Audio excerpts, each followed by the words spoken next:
All right, it is 3 after, and we do now have a quorum.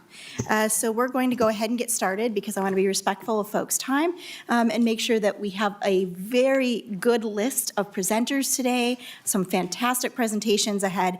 So I want to make sure we have enough time for everyone to get in today and then, of course, get out to get to any respective meetings and so forth. So we're going to go ahead and call the Legislative Commission on Cybersecurity to order. A quorum is present. All right, we're going to start with the approval of the minutes for September 11th, 2023. Do I have someone who would like to approve the minutes? Okay. Representative Elkins moves the approval. All those in favor, please say aye. Aye. Any opposed? All right, the ayes have it. Then we're going to go ahead and launch straight into a quick update from Representative Elkins on the NCSL Task Force on AI, Cybersecurity, and Data Privacy. Sure. Members, Representatives Bonner and I and Representative Nash have been actively participating in an NCSL work group. It originally started out as the working group on cybersecurity and then morphed into cybersecurity and data privacy and is now the Committee on Cybersecurity, Data Privacy, and Artificial Intelligence. And the group held a meeting in Washington in late September. And Representative Bonner and I and Representative Neuer also has strong interest in these matters, all attended as well. In addition, there's an informal working group on AI that Senator James Maroney from Connecticut has helped organize with the help of people from the Future of Privacy Forum and the Hush Blackwell law firm in Denver, which is deep expertise in this topic as well. And they scheduled a series of webinars on artificial intelligence, which are available for replay. And I will send an email out to all of the members of this committee with the links to the webinar because they were highly informative.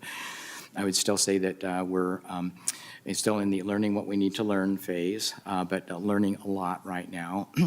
And we're starting to break out into subgroups. Senator Katie Fry Hester from Maryland has volunteered to take up one group, one subject within AI. I volunteered to look at specifically at algorithmic integrity. Okay, Katie is working primarily on transparency and lineage. I've taken on algorithmic bias as a subtopic on that within that group, but it's turning out to be very progressive, very effective, and well, of course, always also following very closely the work that's going on in Europe and the various statements and executive orders that the Biden administration has issued as well. So. Thank you, Representative Elkins, and I know we continue to look forward to doing a deeper dive on that subject. There are, just to maybe toot our horn just a tiny bit, here in Minnesota, we are very fortunate to have a really good bench of professionals in the cybersecurity industry and IT industry who are very committed to this topic and who are sort of among a group of legislators in the country right now who are sort of leading the way on these topics, which is not the case in every state. So we are very, very fortunate to have that at our disposal. So even this committee, we have cybersecurity experts like Representative Nash, and we have Vice Chair Lucero, we have architects, and folks with, hello, Senator Zhang, Senator Cran, and Representative Elkins, as well as Senator Wickland. So we're very fortunate to have that. With that, let's go into the next part of our presentation today. We have a fantastic speaker for you. I know that I always love the passion and the energy of Dr. Faisal Kazim from Metro State, and particularly in his passion project, which is talking about cybersecurity and how we educate the next generation of cybersecurity professionals, how we work together effectively with government and other organizations to really be ahead of the curve when it comes to cybersecurity, as well as programs in working with places like the National Guard and our veterans. So with that, I'm going to turn it over to you, Dr. Fazim, or Kaleem, sorry. Thank you very much, Representative Banner. Thank you very much for the comment. So my name is Fazil Kaleem. I'm professor at Metropolitan State University. I'm joined by Dean Kyle Swanson here. And we're going to be talking about what Metro State has been doing when it comes to cybersecurity. I mean, we are leading the state of Minnesota when it comes to cybersecurity education. So let's dive into that. I know my time is limited, but I'm going to try to do as much as possible. So first of all, Metro State is part of the Minnesota state system. I'm not going to go into the detail of everything, but one thing I want to mention, because most of the time people don't know about this thing, Metro State is an NSA-designated Center of Academic Excellence in Cyber Defense. This is one of the designation that is enjoyed by approximately 400 institutions across the nation, and Metro State is part of that. We are also trying to go after another designation called Cyber Operations Designation because we have a master's program in cyber operations, so we're going to try to get that designation as well. We also started a public-private partnership a few years back under the name MinCyber, and it's all about establishing a statewide institute for education, research, training, forensics, and so on. The main goal, obviously, is to put Minnesota in front of all the other states to go, become like Virginia or Maryland or something like that. Our advisory board members include the CISOs from major Twin Cities organizations, including Minute. We are talking about Best Buy. We have Medtronic, Target, United Health Group. We have our state legislature, Representative Banner, Representative Nash. They are all part of the advisory board as well. And on top of that, we also have National Guard sit on the advisory board. Talking about the National Guard, as Representative Banner mentioned, we actually established a very, very good relationship with National Guard. Not only we trained them, but at the same time, we actually went with them to Croatia as well to provide training to the Croatian military on cyber. Last few years back, the Croatian Ministry of Defense actually toured Minnesota, and then they actually came to Metro State with General Mankey, to take a look at the Metro State programs and so on. So we enjoy a very, very, powerful relationship with National Guard. Now, I want to quickly talk about this thing, and then I'm going to talk about, what we are doing. So again, if you look at this graph, and this is basically from a website called cyberseek.org, you can take a look at it, that still there are almost 572,000 positions available in cybersecurity, and we are not producing enough qualified professionals. Just in Minnesota, if you take a look at it, 6,500. This number was approximately 10,000, one last year, but now it looks like, we did something, to take care of some positions, but still 6,500 jobs available just in Minnesota.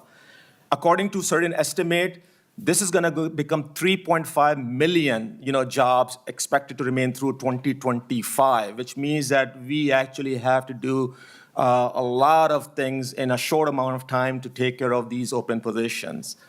What we are doing at Metro State, we actually have come a long way. We have a full bachelor's in cybersecurity program. We have a master's in cyber operations program. We have a combined bachelor's, master's in cybersecurity program. I don't know what my slides are. And then we also have a bunch of minors and certificates in cybersecurity as well. Slides are going crazy over here. Okay, here you go.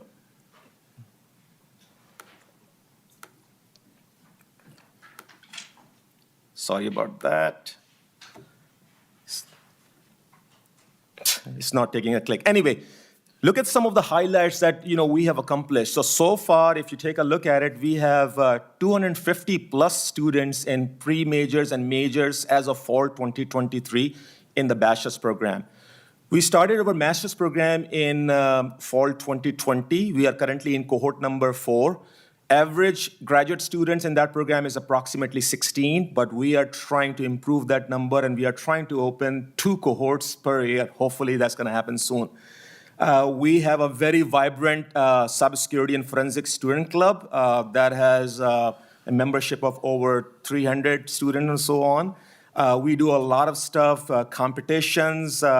Our students are so passionate about competition. They actually have been winning bunch of competitions. So last year, one of the national competition, they actually qualified for the final. Obviously, they did not win the final, but at least I was happy that in a short amount of time, they went to Tampa to compete against many other teams in the country when it comes to that what we call the National Cyber Academic Excellence Cyber Competition. We have done some training for the JROTC cadets a few summer ago. That was basically part of our K-12 mentoring. Our students, bunch of students already have received the Visionary Student Leadership Award from the Minnesota Cybersecurity Summit. We ran our annual Think Safe, Be Safe annual community event where we actually invite our community members to come, sit down with our students, and our students take a look at their computer devices and so on, and advise them on some of the cybersecurity, breaches and techniques that the hackers come into their system. Then we also offer a bunch of scholarships to our students as well. And quickly, I'm going to just mention that we actually have the largest infrastructure when it comes to technology. So we have the largest virtual lab, which we call the NetLab environment, that we actually not only use for our students, but we also offer it to our community college partners. We also offer it to our K-12 partners and so on. And it's all about providing training to all these different students. Some graphics over here for the environment. We were the first one who brought the Cyber Range platform in Minnesota. So Metro State is very, very proud to, brought that platform. Although this particular platform, right now we don't have access because we didn't have enough money to keep the subscription going, but we are hopefully gonna get the platform back next year because, we are anticipating some grants money, which we're gonna talk about quickly. Dr. Kaleem? Yes. If I might interrupt you for briefly one moment, I think there are probably some folks in the public who may not understand what the cyber range is and the significance of that. Sure. You want to just briefly give us a little brief synopsis of what that range is, what it allows us to do, and why we might want to find a way to reinstitute that? So thank you, Representative Banner. So cyber range, think of like a flight simulator. So before the pilot, goes into the actual plane, they sit in the flight simulators. Think of cyber range as a flight simulator for cybersecurity professionals. So before we let the students go solo on cybersecurity engagement, this kind of creates a security operations center, environment where they actually see breach coming to them, and the student actually sit there as a team and solve the breach and stop the breach. In a nutshell, that is Cyber Range platform. It's a very, very highly technical platform. We are also have implemented what we call the industrial control cyber range. So again, industrial control cyber range is all about the different critical infrastructure sector, like water sector, power sector, which are running those legacy systems. So Metro State basically has been fortunate enough to receive money from NSA to implement this range environment as well. As we speak, this is going to come online very, very soon. And one of I don't want to use the word client, but one of our partner, National Guard, are going to be the one that are very, very excited to use this particular platform as well. Some graphics over here for that. And then we have a bunch of available resources for our students, forensics, different type of platforms and institutional supports and partnership. We are academic partner to many Cisco Networking, AWS Academy, VMware Academy, IBM Academy, Palo Alto Academy. We became an academic partner to all of them because we want to provide the best to our students. Now, talking about initiatives, and this is the exciting part that I want to talk about it. So first of all, we have been running our Cyber for Heroes program, as Representative Banner was talking about the veterans. We started this program like 4 or 5 years ago, and actually the program was so popular that we were invited at the US Capitol, and we, just like this meeting, we actually presented this program in front of the senators and the legislatures over there. This program is all about providing free training to our veterans, transitioning military, active duty military. We this time included first responders as well, and some select minorities as well. We have provided so far training to 300 plus participants and try to also place them into job roles.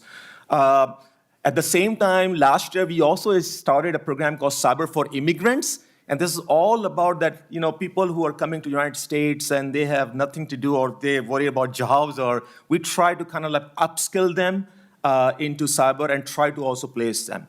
We also ran a Cyber for Hmong Americans program last year, which basically was also a very, very popular program, especially among the Hmong community.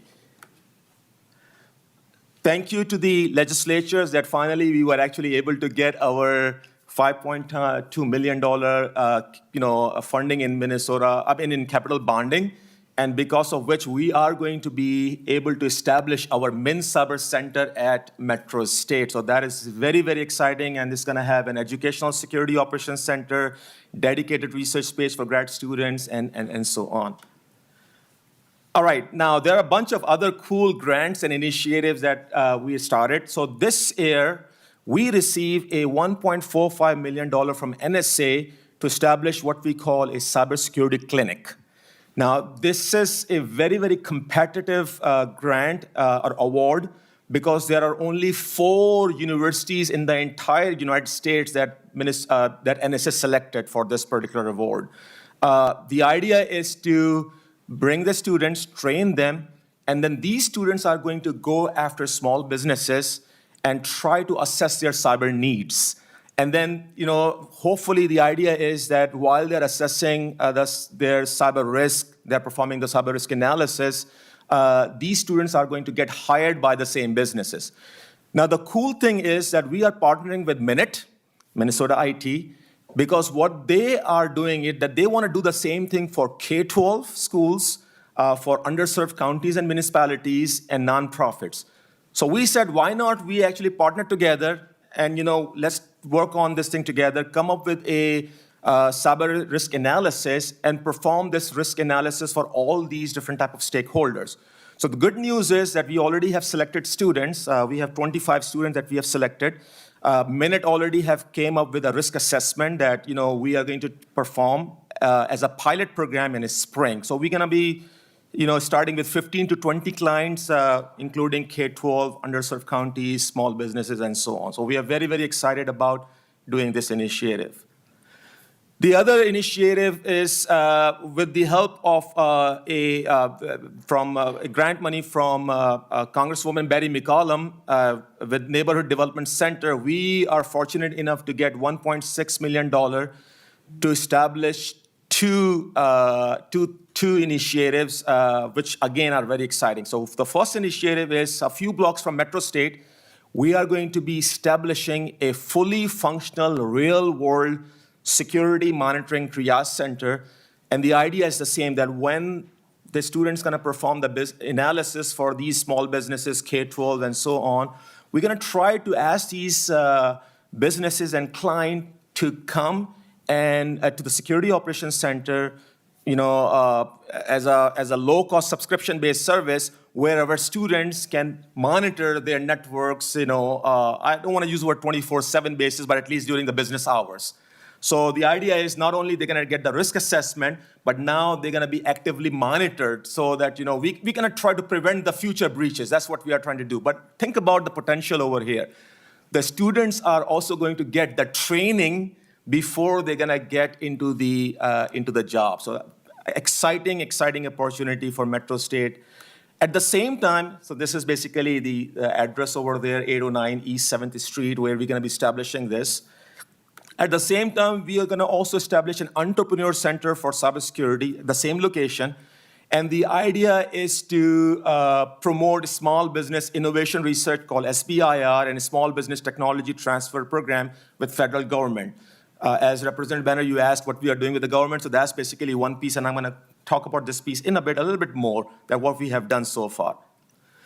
But one of the major grant that hopefully, we're going to get, especially if the federal budget get passed, we already are in the federal budget as an earmark money for FY24, $10.5 million working with U.S. Air Force Digital Transformation Office on 3 projects.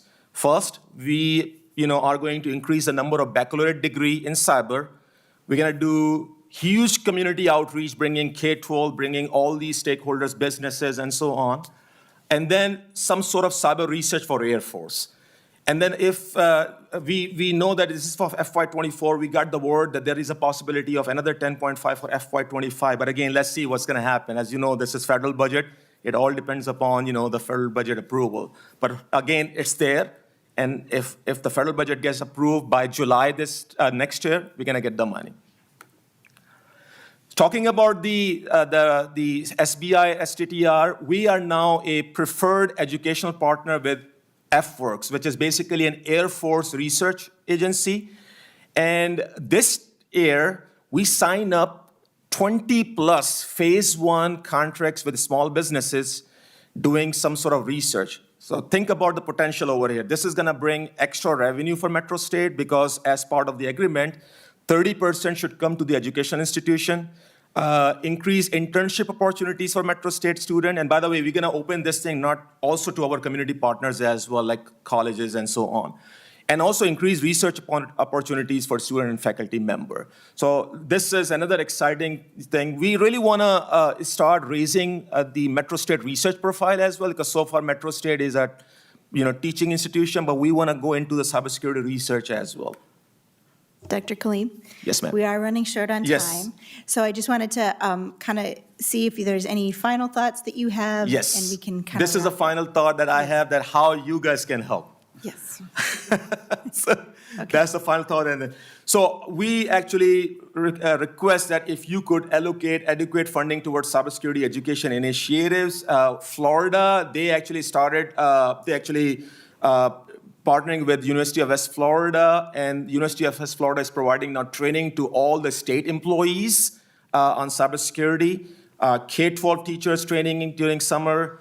Again, we try our best to get the grant, but it's hard to serve, when it comes to subscription money, it's hard to sustain them.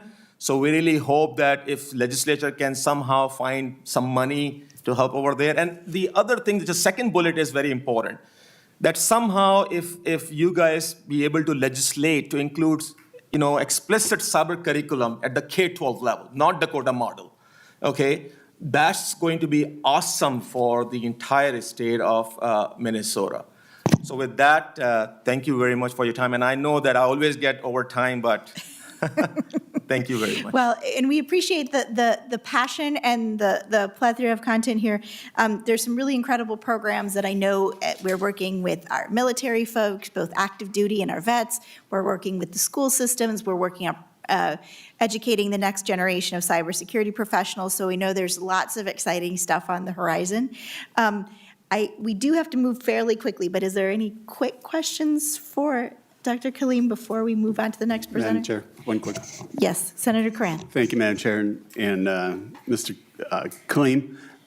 I like everything we're doing. I love the research and development, all those things. But the one thing that you brought up is, did you just say that you were going to be running a subscription services for cybersecurity for small businesses through the Metro State?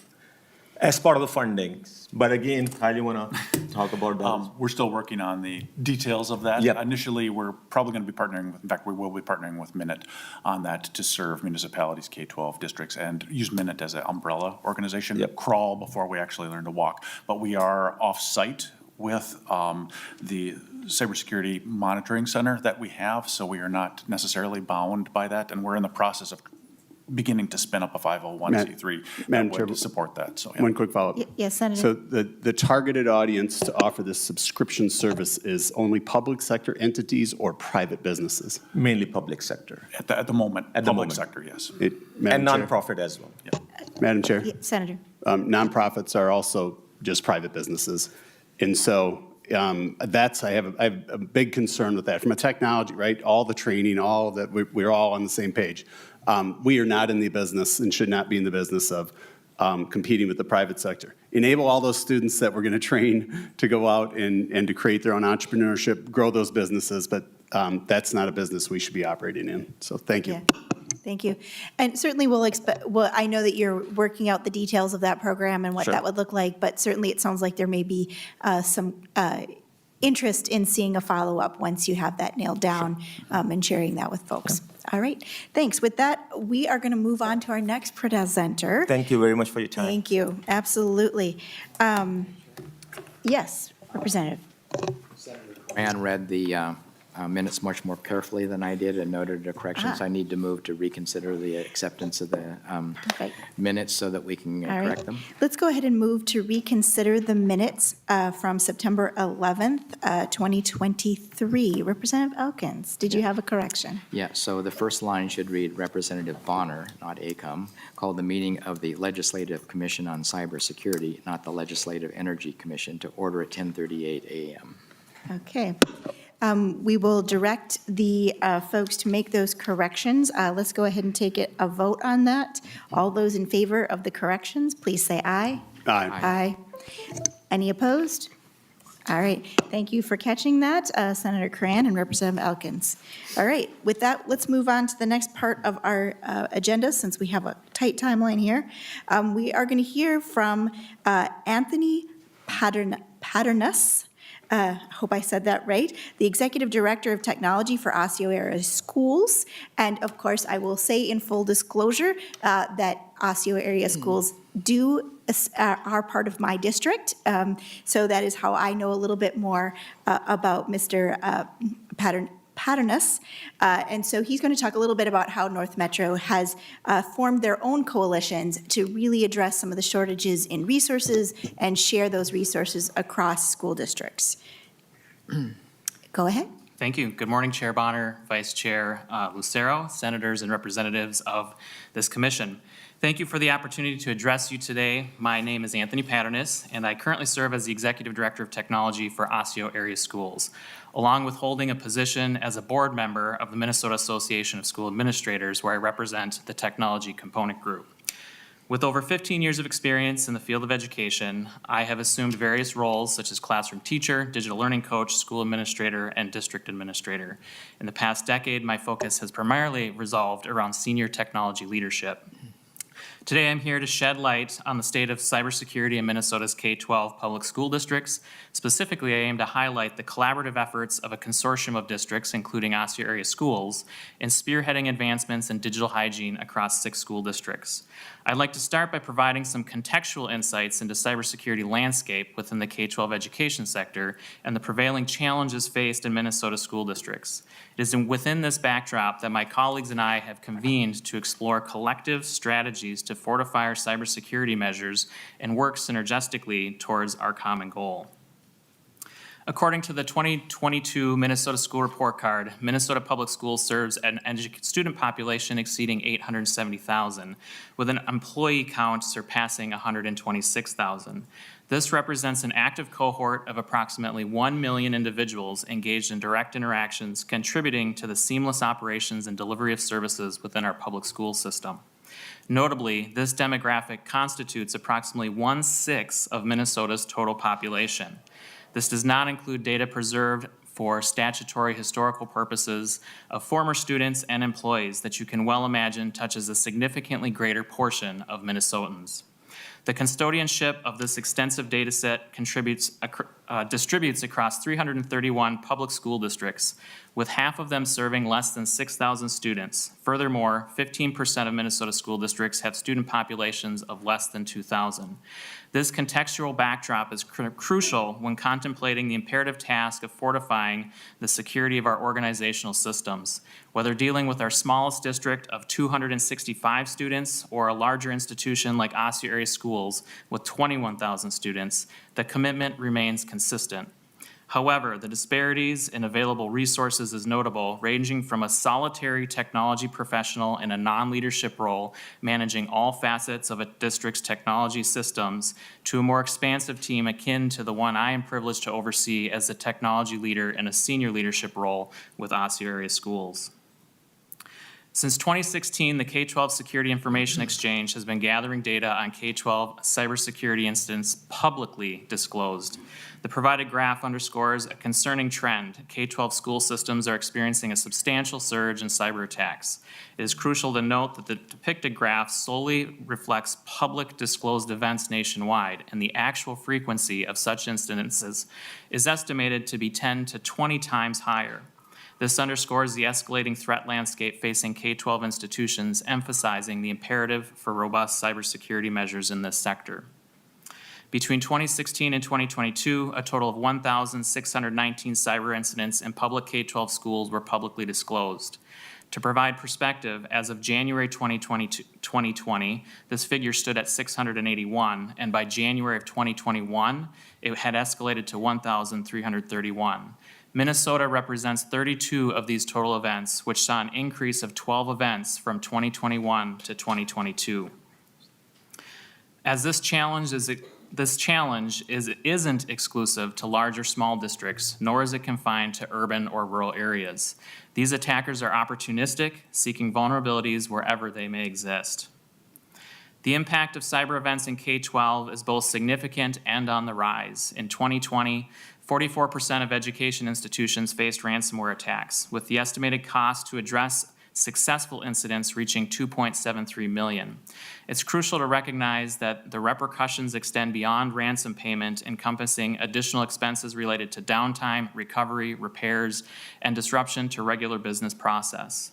Moreover, in December of 2021 alone, an estimated 8,253,516 devices in education encountered malware over a 30-day period.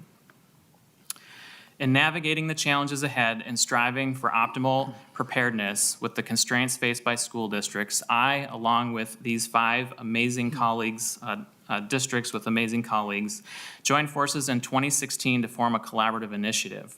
Our collective goal has been to enhance the cybersecurity culture within our educational organizations. Our collective vision centers on the fundamental principle that sound IT practices are synonymous with robust security. A realization gains particular significance in the dynamic landscape of K-12 education. Unlike many industries that allow for high restrictive practices and still allow for business objectives to be met, education institutions must delicately balance necessary restrictions with flexibility to cater to the evolving learning needs. Navigating the path ahead, we had to confront distinct challenges in K-12 cybersecurity, including limited resources amidst competing priorities, insecure K-12 vendors lacking security improvements, the imperative for high availability, and a prevailing misconception regarding the perceived lack of valuable data in schools. Amidst these challenges, we also recognized organizational strengths that bolster cybersecurity efforts.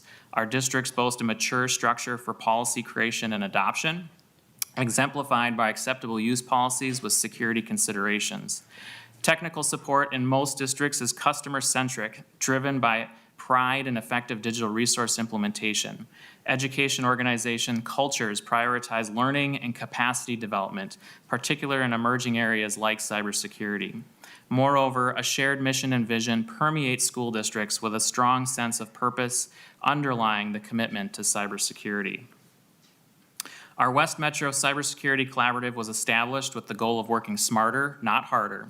We initiated our efforts by hiring a shared and trusted cybersecurity advisor, fostering collaboration and expertise sharing.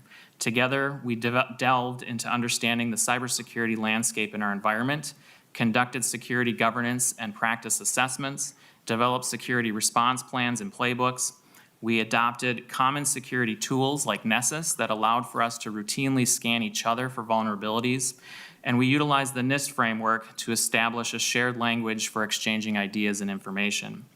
Currently, our collaborative shares insights identified through our managed detection and response solutions, collaborates on fine-tuning technical solutions to meet the evolving security demands, partnering on business continuity planning, and engage with agencies to establish improved K-12 best practices. For instance, we are scheduled to meet this week with the Minnesota Historical Society to discuss data retention rules and explore how these rules can be adapted to the digital age, considering the cybersecurity lens for K-12 districts. Throughout the past 8 years of our dedicated efforts, our Security Collaborative has identified substantial opportunities for enhancing cybersecurity support, not only with our collective work, but also across all districts in Minnesota. Key areas of improvement include the need for enhanced K-12 state technology leadership, increased resources, and a more robust statewide communication effort. Currently, school districts rely on various nonprofit and grassroots K-12 technology organizations for support, lacking centralized state coordination. Unlike states such as Wisconsin, Utah, Tennessee, North Carolina, and Pennsylvania, we lack an Office of Education Technology for comprehensive district support, including cybersecurity. These state-level offices serve as vital links between state departments of education and technology, aiding in navigating legislation and accessing resources. Also, with the Federal Office of Education Technology set to release the National EdTech Plan in January, state-level leadership could align efforts for effective tech implementation, particularly in cybersecurity. There's a critical need for human, financial, and technical resources to establish and maintain comprehensive cybersecurity programs. Currently, the state lacks standardized resources for districts to initiate such programs. While Minute's effort on the state's cybersecurity plan addresses some aspects, long-term resource planning is essential. Most districts lack capacity to hire dedicated cybersecurity staff, which is exacerbated by the workforce shortages. While my collaborating districts benefit from local capital projects levies, many districts lack this funding. Cybersecurity costs for districts have surged in recent years, and the absence of essential security tools like endpoint detection and response and managed detection and response tools has caused an increase in cybersecurity insurance premiums for school districts. Robust cybersecurity in districts is also having a direct impact now on bond ratings and issuances for school districts. For Osseo area schools, our cybersecurity costs have tripled in the last 4 years. Our state needs improved, coordinated communication channels for timely sharing of information and threat awareness among school district security contacts. Last school year's notable K-12 events highlighted this necessity. In my network of 6 districts, effective communication sharing has been established, enabling swift, collective response to emerging threats. Given the interconnected nature of districts, a lack of statewide communication leaves IT leaders scrambling for information during events, hindering proactive cybersecurity measures. Coordinated state-level communication is crucial for a unified and efficient response across the education landscapes. Thank you again for the time, and I'm happy to answer any questions that you may have. Wow, you're good. All right, right on the 10 minutes. Fantastic. Before we are running a little short on time because it's starting just a little bit late, and we went over with one. But I do want to ask members if they have any questions about the districts. I will start with one comment. I really appreciate you coming in today to talk about how the Northwest Metro schools have really kind of decided to collaborate and come together to share resources and templates and information, which I think is really commendable.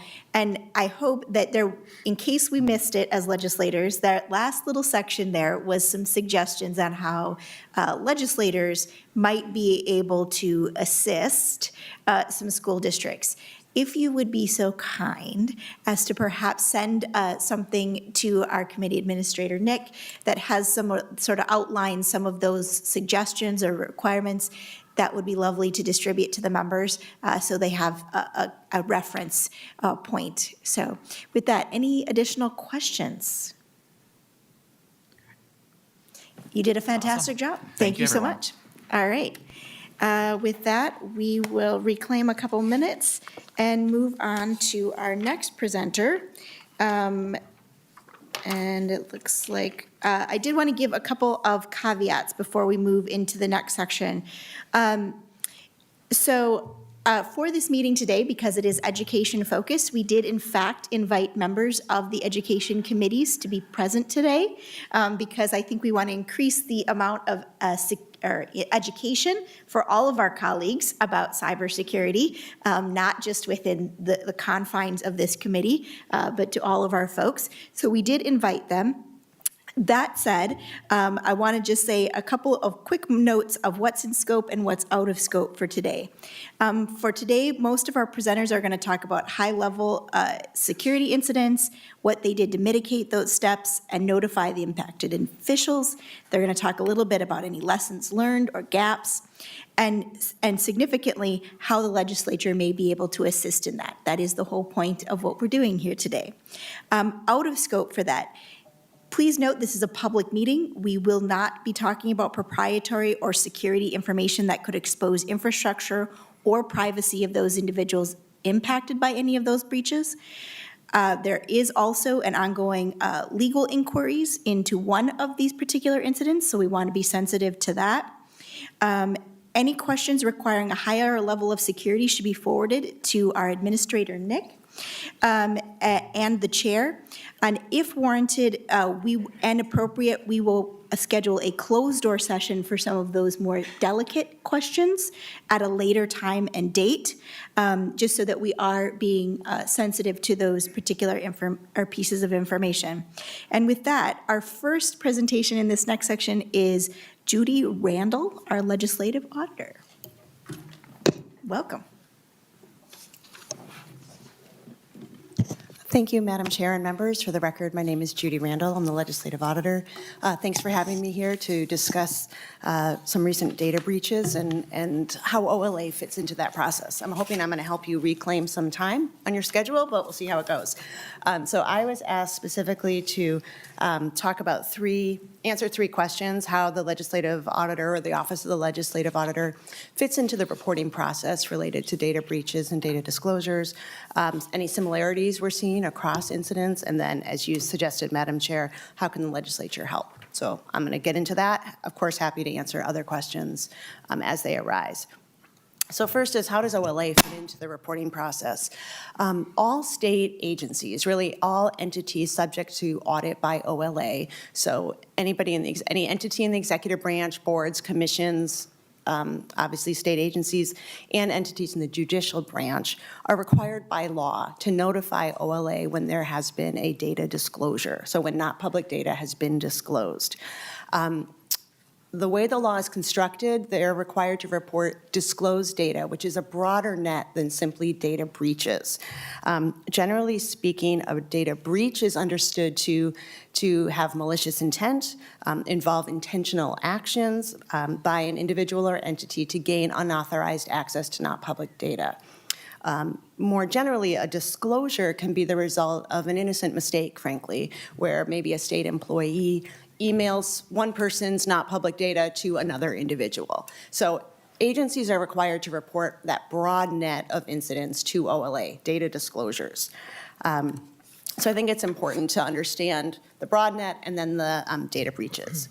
So they're required to notify us of that, but that requirement is not in Chapter 13, which is the Government Data Practices Act. Instead, that requirement is in the section of law that governs OLA.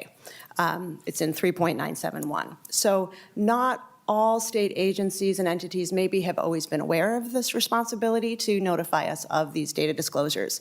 So over the past couple of years, we have been working hard to remind agencies and entities that they are in fact required to notify us of anything, not just something they would consider a breach, but again, this broader net of disclosures. So what we have seen over the past couple of years is an increase in these reports. Now, maybe there's more incidents, maybe they just understand their responsibility more. I can't separate that out for you. But what I can tell you is that last year we received 113 reports of data disclosures. And this year we are on pace to receive nearly 130 reports of data disclosures, again, across state agencies, judicial branch, boards, commissions, et cetera. Of those, we're going to go with that 130 number.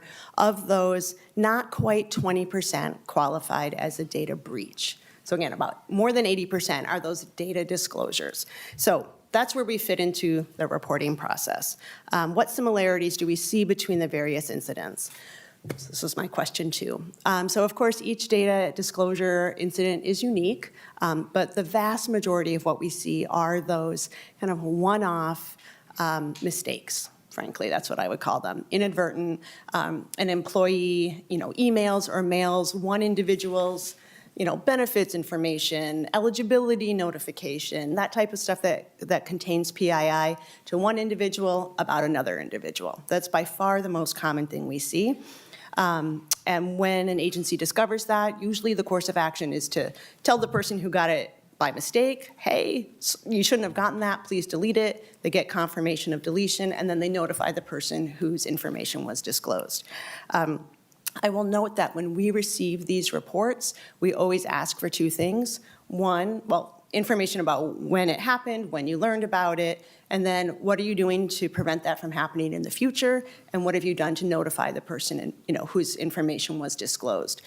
So really the common response to that is we have provided education to the person who did the disclosure. Sometimes we see changes in process when that's necessary. We do track these, and we understand people make mistakes, but there have been a couple times where we've seen a pattern within an agency, and so then we have reached out to that agency and worked with them to maybe take some additional actions or talk to them or work with them on changing their process. So there's a lot of things that happen, I guess, behind the scenes on this that doesn't get reported publicly, but there's kind of this ongoing effort by OLA to help agencies prevent these types of disclosures from happening. I'd say the next most common thing we see is when an agency is a victim of a large-scale national attack, such as the recent MOVE-IT vulnerability. So it's not that a state agency was uniquely attacked, it's just they got swept up in something broader. They notify us, and then we continue to track that.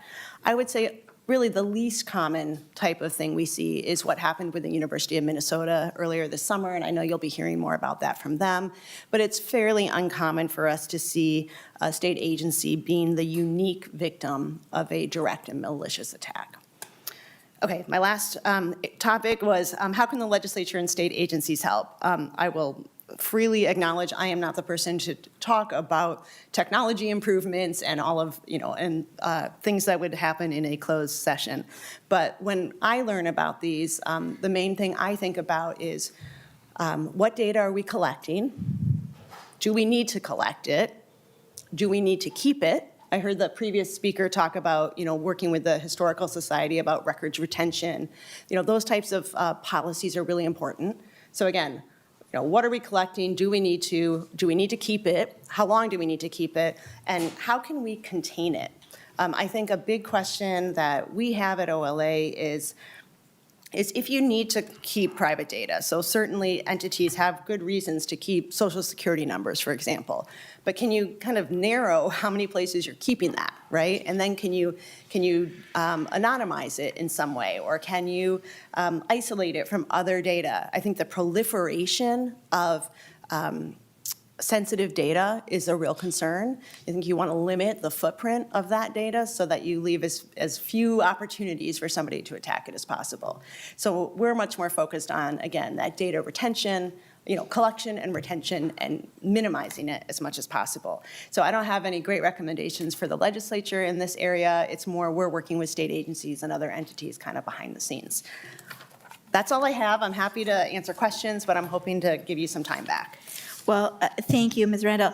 And, good cyber hygiene is always a challenge in public and private entities. The government is no exception. Educational institutions are no exception. It is always the ever ongoing challenge to have good data hygiene. So minimum necessary, retention limits, et cetera, and just that common sense sort of rules of the road. I appreciate your presentation. Is there any questions from the members before we move on to the next presenter? All right, great. Thank you. Thank you so much. All right, with that, we are going to move on to our next presenter, the Vice President and Chief Information Officer of the University of Minnesota, Bernard Galuchek. Hopefully I got that right. Welcome to the committee. And feel free to proceed when you're ready. Thank you. Chair Bonner, members of the commission, good morning, and thank you for the opportunity to speak with you today. My name is Bernard Galuchek, and I am the Vice President of Information Technology and the Chief Information Officer at the University of Minnesota. On behalf of the university and our Board of Regents, I am here to discuss the data security incident we experienced in July 2023, and to address the questions that staff provided to us in advance of today's meeting, which were, as you, Chair, articulated what happened, what actions did we take, what have we learned, and how can the legislator or state agencies help us in the future? First, I'd like to thank our faculty, staff, students, and the broader university community for their support and patience as we have investigated and responded to this incident. The safety and privacy of all of the members of the university community are our top priority.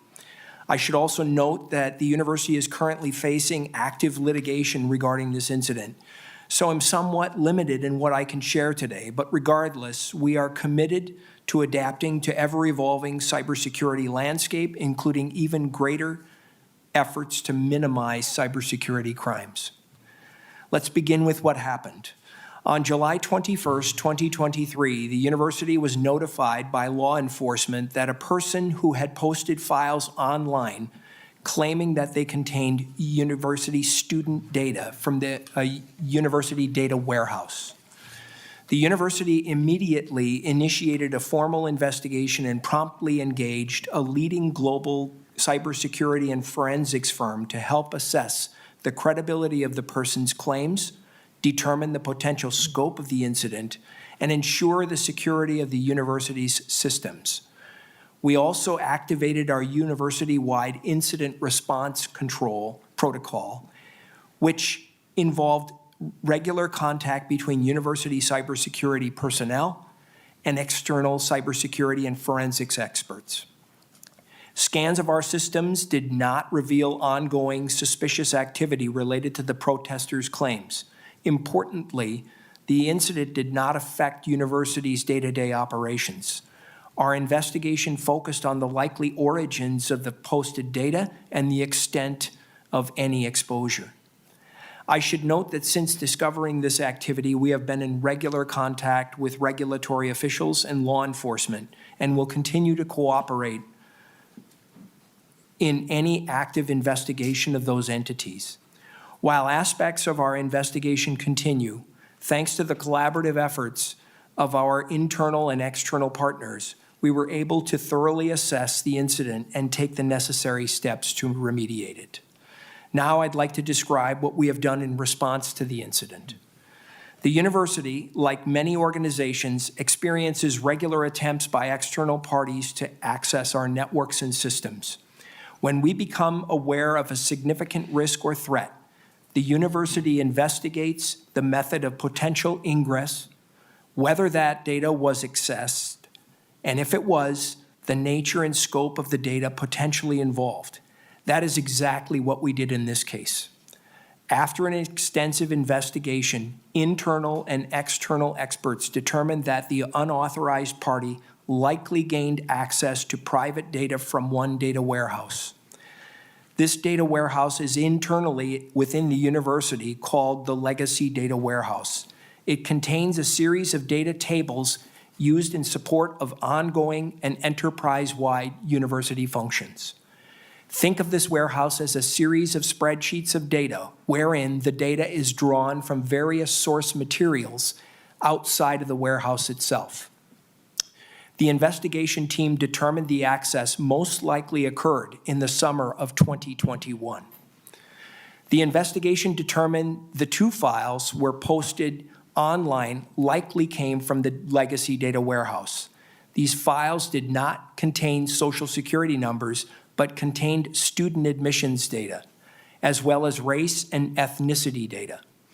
Based on the analysis of the Legacy Data Warehouse, the two files in question, and communications from the person believed to be responsible for this crime, the university determined it would notify all individuals with personally identifiable data in the Legacy Data Warehouse. The university and its investigators focused on identifying all individuals whose personal information may have been affected and determining what that data included. For more information on whose and what data was involved, please see the supplemental material that has been provided to you. Let me transition to what we've done in response to this investigation. On September 21st, 2023, the university began sending and posting notices to those individuals whose information may have been affected by this incident, including details about what happened, the steps taken in response to the incident, and resources they may use to help protect their personal information. We utilize multiple channels to ensure that individuals who believe they may have been affected can learn more about the incident and access helpful services and resources. Specifically, we sent notices to potentially affected individuals for whom the university had an email address. The university also stood up a dedicated web page and information about the incident. We added a prominent click-through button on the home page of each of the 5 university campuses. And in addition, we sent notice of this incident to major media outlets in all 50 states. The notices offered affected individuals access to 12 free months of credit and identity theft monitoring services. Potentially affected individuals are eligible for this offer regardless of whether they directly received an email notice or learned of the incident through our website or the media. They can take advantage of that offer through the end of this year. Now I'd like to take a moment to describe what we've learned as part of this incident. We assure you that the university continues to enhance its cybersecurity defense capabilities. As it relates to the legacy data warehouse, security has been increased in recent years. For example, the university engaged in a multi-month process to increase data access control measures and reduce the number of people authorized to access the resource internally. The university has also taken steps to bolster its overall system security, including by expanding multi-factor authentication and other security measures, and increasingly already robust monitoring or for suspicious activities. Unfortunately, cyber-related crimes have become what seems to be a new normal. As a public education institution with multiple locations statewide and employees and students from every corner of our state, our systems must be accessible and nimble to support the education, research, and outreach Minnesotans expect from the University of Minnesota. From a cybersecurity standpoint, this is also our greatest and ongoing challenge. This leads me to your final question. How can the legislature and state agencies help? There are a few key opportunities that deserve consideration. While no proposal offers a guarantee that any organization can prevent a cyber incident in the future, securing information requires high levels of technology and the people to do the work. It is important for you to know that the university will continue to need state assistance to fund such improvements, and we will prepare a request as part of the university's normal legislative request process. Beyond that, collaboration across organizations is important. We've heard about that this morning.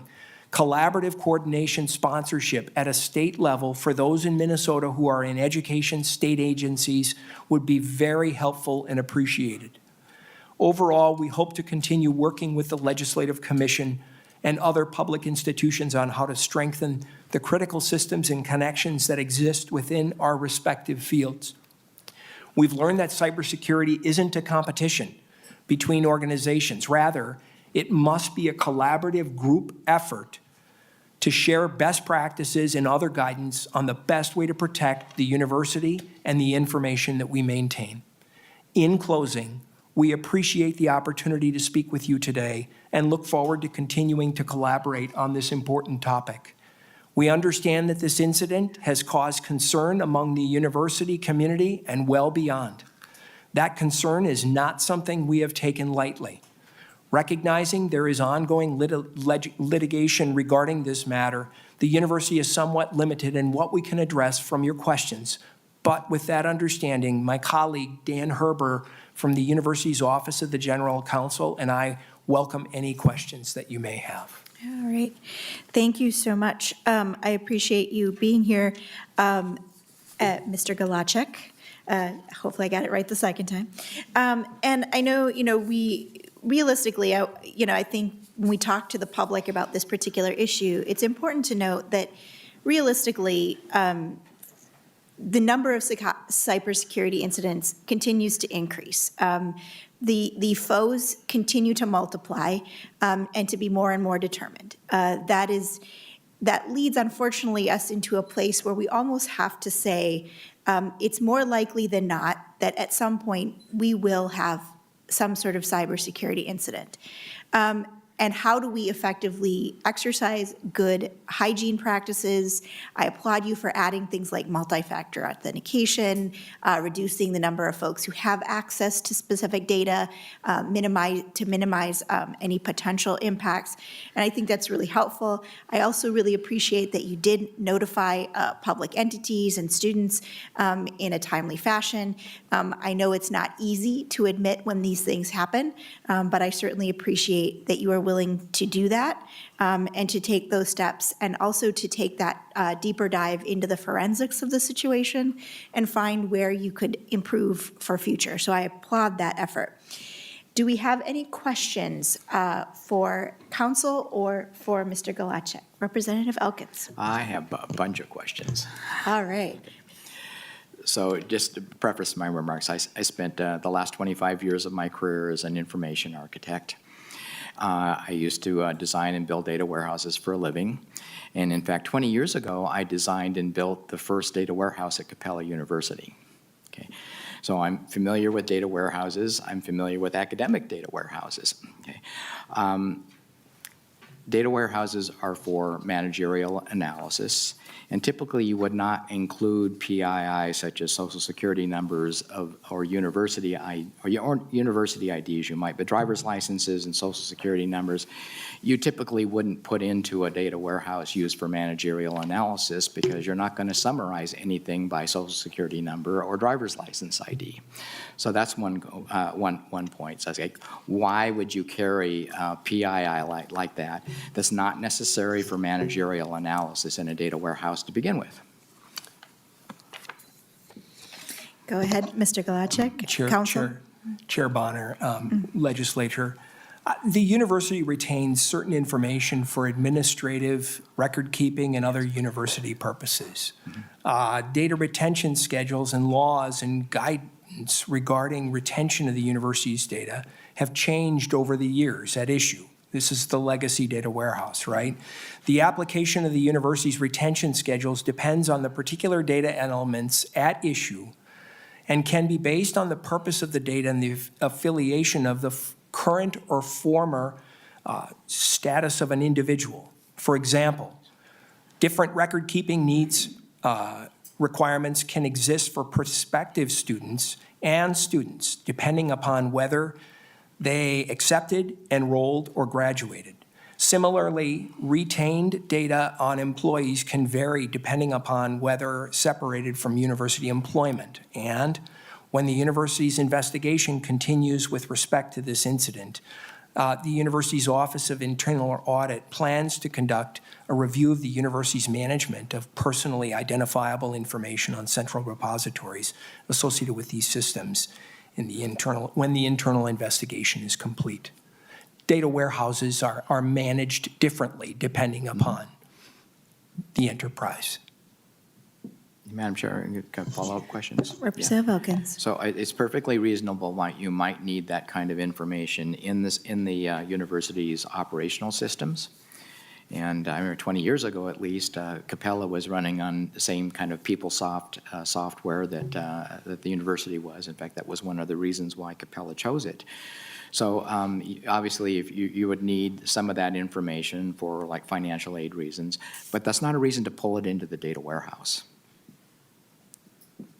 You know, a data warehouse is an entirely different purpose. There's not really any need for it. Now, you kind of anticipated my next question, which is retention. Certainly, can you first of all describe what the university's data retention policies are? Because one of the things that jumped out from the public reporting on this was, you got some of this stuff, including social security numbers, had been around in stuff that was 20 years old.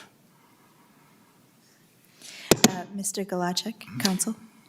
Chair Bonner, legislator, data retention schedules, laws, and guidance regarding the retention of the university's data have changed over the years at issue. The university maintains multiple current policies and outline data retention practices. Administrative policy managing university records and information includes specifics about these processes. Information about the university's retention schedules can be found within the policy library as well. Data retention schedules and laws and guidance regarding retention of the university's data have changed over the years at issue. And as you've said, there are different purposes for the ways in which people use data warehouses, and this purpose is different.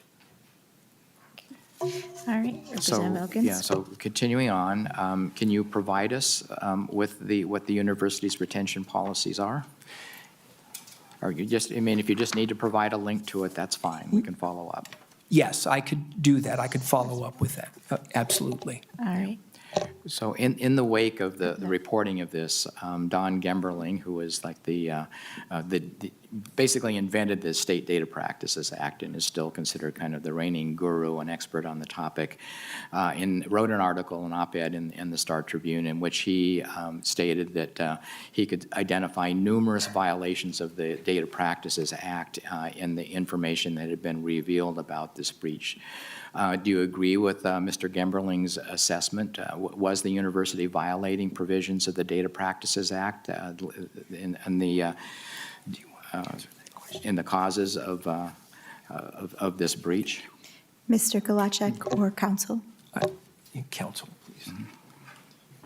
Representative Elkins, I would just say that the university investigation is continuing, and both our forensics report is not final, nor the university's investigation is not final. Also, we have active litigation, and those types of issues are being raised in the litigation and will be litigated, so we can't comment on those today.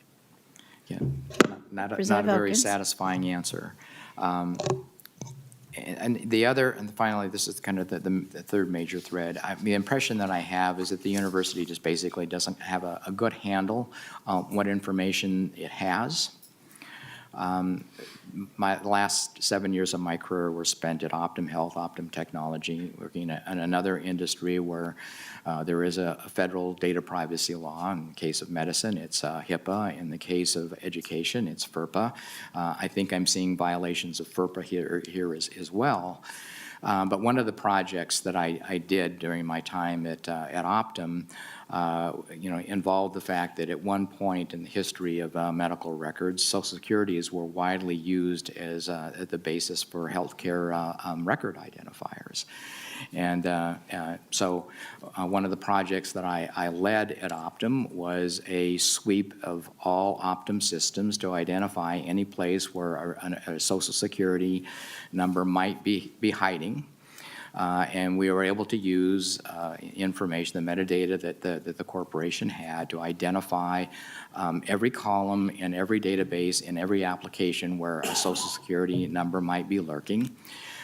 We sent notifications out to all of the owners of all of those systems, in which they were told to confirm whether or not you have Social Security numbers in these databases, in these columns. If you do, give us an affirmation that you have deleted them all or encrypted them all within 60 days. I submit that you're in a position where that's pretty much what you need to do as well right now. Because some of the things that are unearthed, through this incident, basically reveal basic shortcomings in data management and data privacy regulation, conformance with both FERPA and the Data Practices Act, and this is really not excusable in this day and age. Mr. Galachek, thank you. And counsel, I do want to say that I think it's important to note that one of the underlying themes I think we've heard here today is about, again, that good data hygiene. It can be challenging for organizations to understand what that means and what it looks like, how to find that data, how to root it out, which I think Representative Elkins did an excellent job of sort of outlining some of the challenges and the importance of doing that data hygiene to make sure that we aren't potentially exposing ourselves to risk or any of other folks that rely on us. So I appreciate that. Are there any other questions from the members before we move on? Representative Lucero. Thank you, Madam Chair, and thank you to the testifiers. So I see in the pamphlet that you handed out here that the incident potentially impacted individuals that were prospective students, actual students, those who worked for the university as an employee, or those who participated in programs for the 32-year span between 1989 and 2021. Are you able to confirm the number of individuals then that are actually or potentially impacted? Chair Bonner. Mr. Galachek. Yeah, Chair Bonner, legislator, we have sent email messages and notified over 2 million people that we had email addresses for. And one quick follow-up. Vice Chair Lucero. Thank you, Madam Chair. Okay, so 2 million. The thing that, and I appreciate you sharing that. The thing that I'm concerned about, and I know it is the standard practice for any type of data breach, not just the ones at the U here, but to offer 12 months of credit monitoring or identity theft protection for a year. But my concern is when it comes to identity theft, data breaches, that somebody's at risk for identity theft or credit shenanigans for well beyond 12 years. And make it go, there may not be a malicious activity for 5 years from now, well beyond the 12 months of monitoring. So there's nothing to say about it other than I'm just throwing it out there. That's a concern. When somebody's data is breached and information that is pertinent to identity theft, they are at risk for many, many, many years. And 12 months is just not sufficient in the current day and age we live. So again, thank you, Madam Chair, and thank you to the testifiers. Thank you, Vice Chair Lucero. Again, I think we just continue to underscore the fact that these threats are real. The impact can be long-lasting. And at one point you said 12 years, although that could still be the case. I think you meant 12 months. But realistically, the stakes are high for individuals. So it means that as companies, we have to get a lot savvier, as organizations, even as government, and how we're using that data, who has access to that data, cleaning up that data, what those retention schedules look like, so that we're not potentially exposing folks unnecessarily. Because again, it is not unique to be in these situations. It's happening in every industry and every sector on all levels. It is more likely if and not when this will occur. So it does mean that we have to be vigilant in how we handle that data. With that, are there any final questions for this testifier before we move on? All right. Thank you for the comments from the members, and thank you, Mr. Galachek and Council, for being here. We really appreciate you coming. Thank you. Thank you. All right.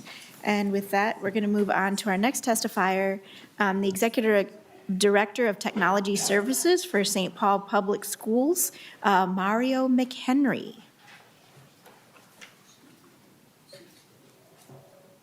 Uh-huh.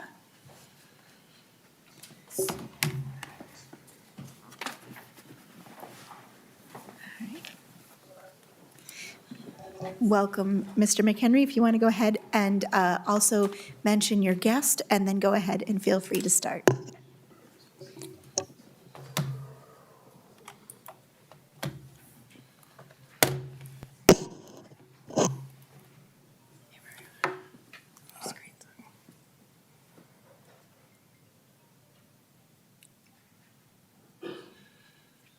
Let's see. Apologies, 1 second here.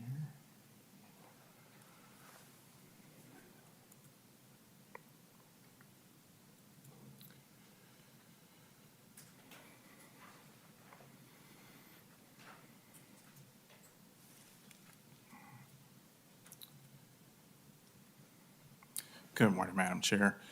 Today I'm joined by Jamie Janison, one of our general counsel leaders for the District of St. Paul Public Schools.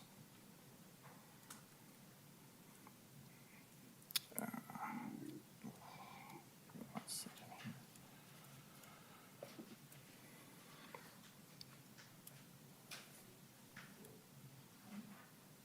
here. Worth noting, members also do have a copy of the presentation in their packet here for folks to continue to have that conversation. Go ahead and start when you're ready, Mr. McHenry. Good morning, Chair Bonner, Vice Chair Lucero, Senators and representatives of this commission. Thank you for this opportunity to address you today. My name is Mario McHenry, current Executive Director of Technology Services for St. Paul Public Schools. I have 22-plus years of professional experience in information technology field, with years 18 to 22 involving cybersecurity-related projects. My past work experiences include partnering with thought leaders to introduce sustainable services in pre-K-12, higher ed, nonprofit, and government environments. I'm a current member of the Council of Great City Schools and the International Information System Security Certification Consortium, also known as ISC2, which is a dedicated nonprofit organization which specializes in training certifications for cybersecurity professionals. Today, I'll be providing you several details about our district. One will be the recap of the cybersecurity incident that occurred this spring. I'll highlight some of the challenging areas that pre-K-12 organizations face in varying degrees, and I'll offer recommendations to legislature and how you can help in these particular areas.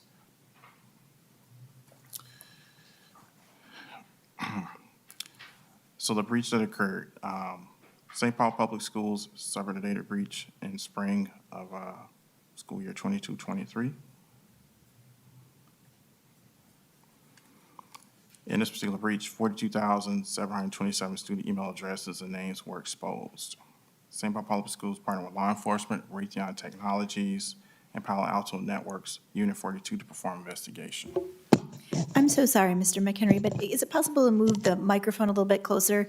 It's a little challenging to hear you. Sure, sorry about Okay, that. thank you so much. What I'll do is I'll just start over at this breach component. St. Paul Public Schools suffered a data breach in spring of school year 22-23. 42,727 student email addresses and names were exposed. SPS partnered with law enforcement, Raytheon Technologies, and Palo Alto Networks, Unit 42 to perform investigation. Unit 42 determined student-level permissions were likely used by an actor to access SPPS's Google Workspace directory and to post a directory listing online. Raytheon and Unit 42 concluded there's no evidence of any other user data that was exposed, and no evidence of SPS servers were compromised. It's our understanding that the law enforcement investigation has identified the malicious actor who has been arrested and charged for a similar incident. The investigation for the St. Paul Public Schools breach has completed. One thing I'll note that's not particularly on my slide, we did send notices to the household. So one notice per household. So if you had 2 or more children, you still will receive just one single notice. Also, with this particular breach, one of the things we did was we worked to reset students' passwords pre-K through 12 just as a precaution, just because of the nature of what we received in this particular report.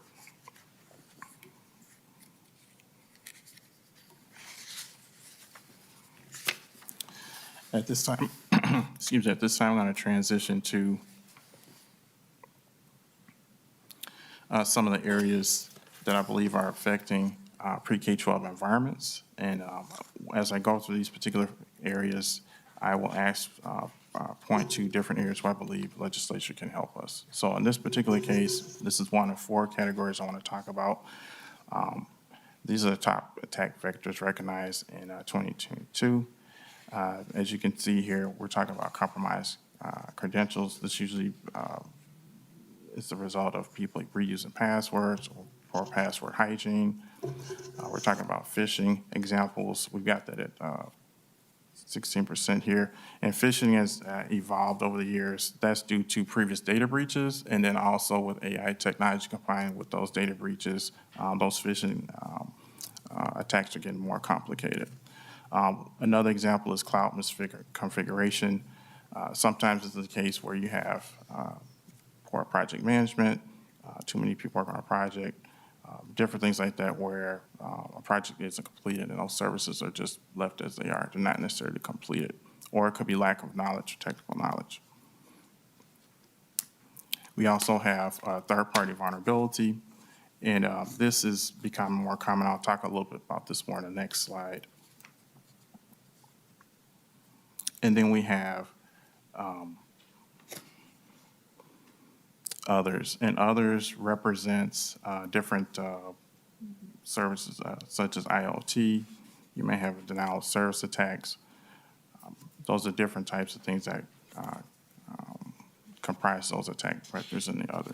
So this is an area that is of great concern for our pre-K-12 environments. I think many of our speakers have talked about that today, but I want to highlight that. In addition to this,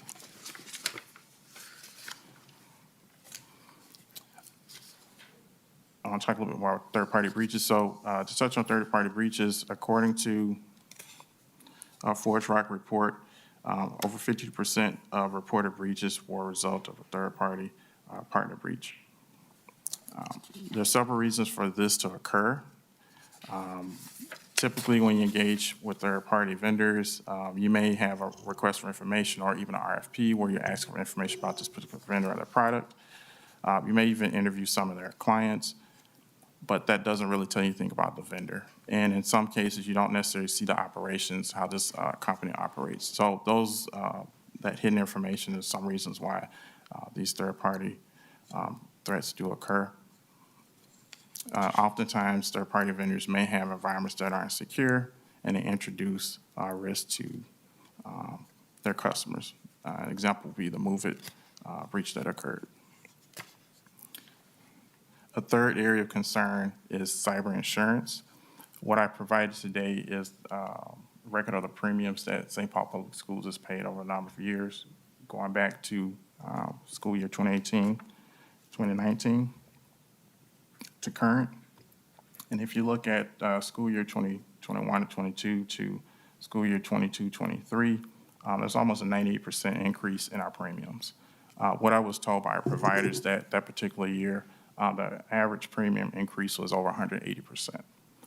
This is a concern for pre-K-12 environments because normally those types of organizations don't have that capital available to be able to afford those types of premiums. And that's a concern. Having cyber insurance, I think, is something that's very important. It was very helpful to St. Paul Public Schools.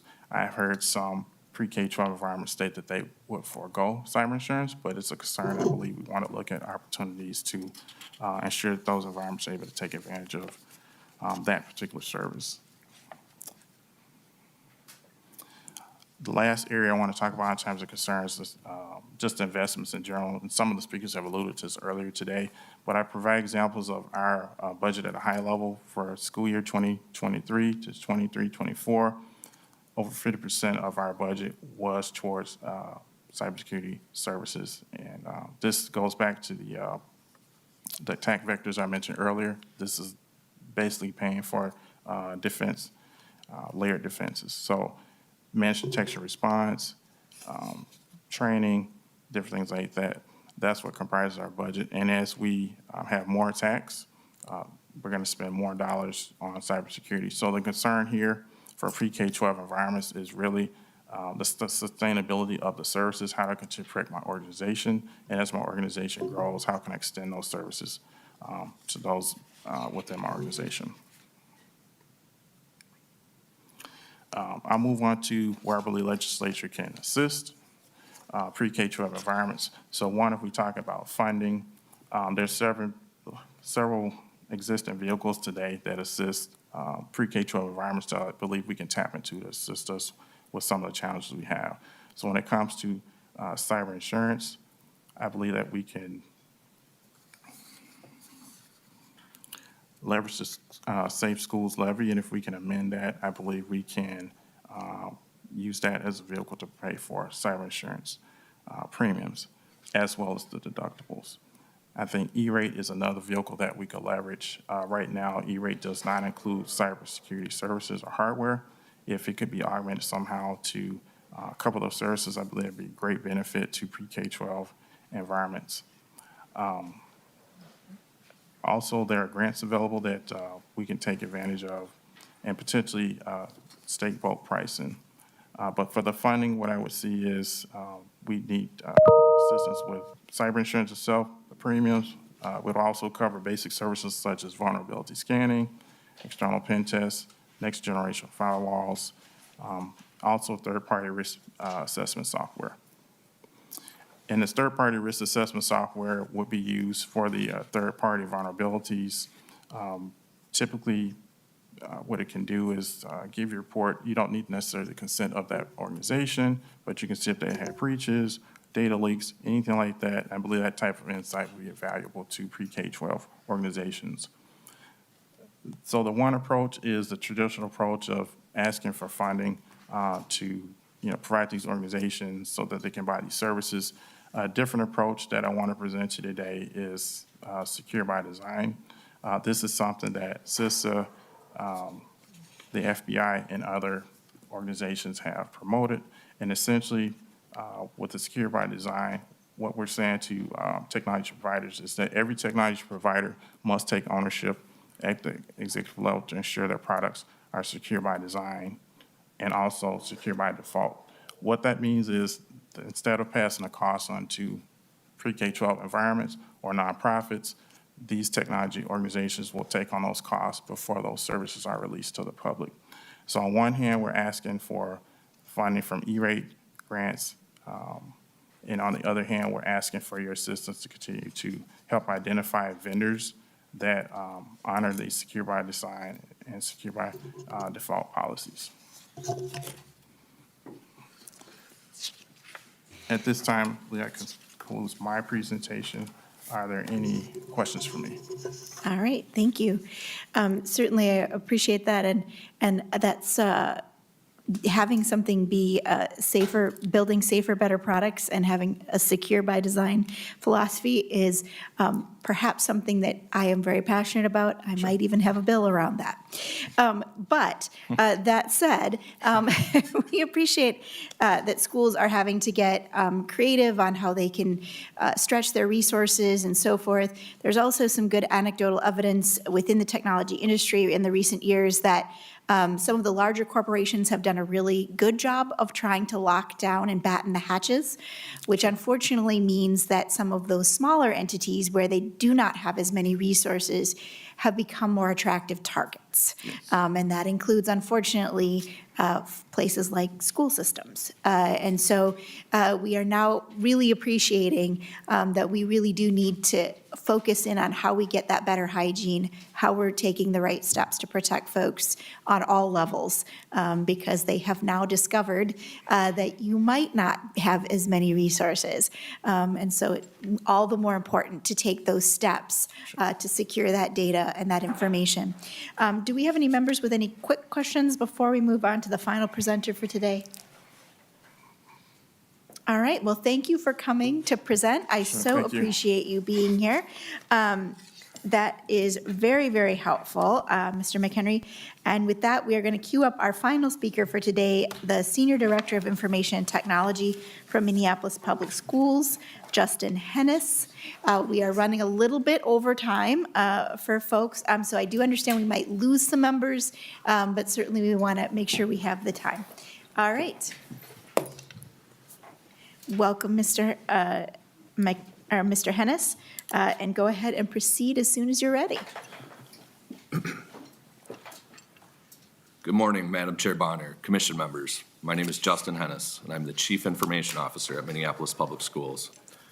I've been in this role since 2019 and in the field for over 23 years. In February, we were the victim of a cyber attack. We caught cyber criminals in the act of encrypting systems. We were prepared and immediately took steps to isolate and contain the impacted systems. We were then able to restore critical systems from backup so we could continue school operations. In parallel, we continued our investigation, which included a comprehensive, time-intensive review of involved systems to determine whether sensitive information was present at the time of the incident. Following the review, we determined sensitive information was impacted. We notified potentially impacted individuals and provided free access to credit monitoring services through Experian. Cyber attacks are evolving and becoming increasingly sophisticated. It's crucial to have strong defense and be prepared to respond with incident response and business continuity plans. The legislature and state agencies can help by funding cybersecurity services for education. The state and local cybersecurity grant program is a step in the right direction. We feel this needs to continue to be funded beyond the grant. We need a statewide mechanism for communication when security incidents are being detected. I recommend collaborating with other states and forming joint security operations centers. This is a great way for states to share threat intelligence, indicators of compromise, and tactics, techniques, and procedures being used to help us detect and take swift action to reduce or eliminate the impact. Also, offering services like attack surface monitoring would help identifying vulnerabilities so they can be secured. Another thing that is incredibly helpful is having space and time to collaborate with peer organizations on a local and national level. Minneapolis Public Schools is a member of the Council of Great City Schools, and we value sharing security strategies with the largest urban districts from across the country. Finally, the legislature and state agencies can help by supporting the development of the cybersecurity workforce by making computer science and cybersecurity courses a graduation requirement. I am excited to share that Minneapolis Public Schools offers cybersecurity courses. As this program develops, students will be able to pursue certifications and advanced education at post-secondary institutions. Thank you. All right, thank you. I appreciate that, Mr. Hennis. That was a really good overview. Do we have any questions from the members? Vice Chair Lucero. Thank you, Madam Chair, and thank you to the testifier. And maybe you said it, and I apologize if you did, but could you, is the incident closed? Have you fully remediated and done everything that's needed, and the incident is considered closed at this point? Madam Chair, Senator Lucero, yes. All right, thank you, Mr. Hennis. Representative Elkins. Thank you, Madam Chair. So in these meetings, one of the things we've been discussing is the fact that Minute has been collaborating with the counties through their trade association and the cities through the League of Minnesota Cities, and more recently with the tribes as well, on making sure that smaller units of local government, which are kind of our cybersecurity Achilles heel because they just don't have the same resources, but through these trade associations, Minute has been able to make sure that best practices and support are promulgated out to our smaller government units. Is the same thing happening with the Association of School Districts as well? Madam Chair. Mr. Hennis. Madam Chair, Representative Elkins. Yes, through the work that we do with the Council of Great City Schools, we're constantly sharing security strategies. We have job-alike meetings with other CIOs where this is a topic that is continually brought up, and also conferences where we bring the whole group together to talk about security strategies and risk areas. Representative Elkins. So is Minnesota IT Services supporting you in these efforts as well? Mr. Hennis. Oh, I'm sorry. Is Minnesota IT Services helping you in these efforts as well? Mr. Hennis. Madam Chair, Representative Elkins, we do work with Minute in some instances. We've recently began collaborating more. Okay, good, thank you. Thank you, Representative Elkins. Any other questions for this testifier? All right. Well, thank you, Mr. Hennis, for coming in to talk about your breach. I understand it can, again, be really challenging to come forward before the legislature to have these conversations, and so I certainly appreciate that you accepted our invitation and you were willing to come and share what happened in your situation. And again, hopefully we can have some continued discussions with our chairs over in the education committees on how we can really do a better job of supporting our local entities like our school districts. So I appreciate you being here today. And with that, we have no other business before Representative Elkins. Just a final comment, yes. just in terms of the agenda for today. I think it would have been more productive to have Minute present and to be able to hold the University of Minnesota presentation in closed session so that we didn't get lawyers reading his prepared statements. There's some very serious issues here that need to be discussed in confidence. And clearly that couldn't happen today in an open session. So I'd like to see us consider bringing them back again with Minute in closed session to do a deeper dive into some of those issues, which I think are pretty fundamental. Okay. Thank you, Representative Elkins. And as I mentioned, we did want to have the opportunity to have transparency and to do this in the public forum. But to that point, this is a commission on cybersecurity. There could be more sensitive issues or topics where a closed session is required. And certainly we can work with Nick here about potentially scheduling something in the future where we could do a little bit deeper dive on some of those questions. So with that, is there any other items on the agenda that need to be considered before we adjourn? All right, with no other business before the commission, this commission is now adjourned.